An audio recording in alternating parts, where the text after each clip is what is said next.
কোন জমিনের মাটি আমার হবে গোরস্থান। কোন জমিনের মাটি আমার হবে গোরস্থান। কাদের চোখের জলে আমি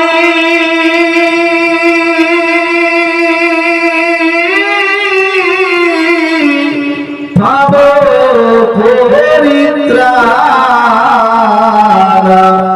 কোন জমিনের মাটি আমার হবে গোরস্থান।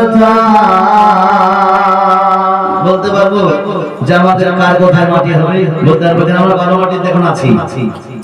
এখন ইসলামপুরের মাটিতে হবে। আপনারা দেখতে পেলেন যে গোলাম সরকার সাহেব হুজুর কত চেষ্টা করে তিনাকে আনা হলো। আনার পরেও কিন্তু ইসলামপুরের সরজমিনে মাটি ঘোষণা হওয়ার পরেও কিন্তু মাটি হলো। আবার তিনাকে সেখানে যেতে হলো। যে কার যে কোথায় মাটি আছে কেউ বলতে পারবে না।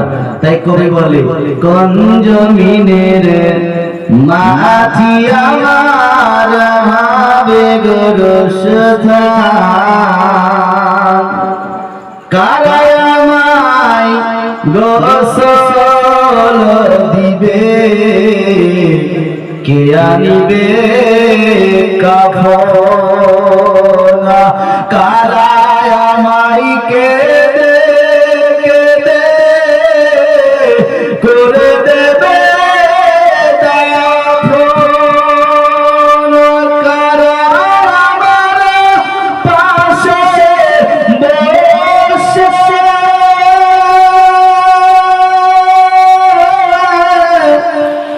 শোনাবে কোরআন। কোন জমিনের মাটি আমার হবে গোরস্থান। কোন জমিনের মাটি আমার হবে গোরস্থান।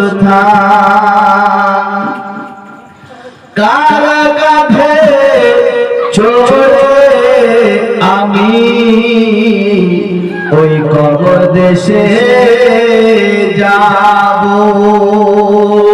জানি না কার না যাতে খোদার রহম পাবো। কার কারণে করবে খোদা আল্লাহ মেহেরবান। কোন জমিনের মাটি আমার হবে গোরস্থান। কোন জমিনের মাটি আমার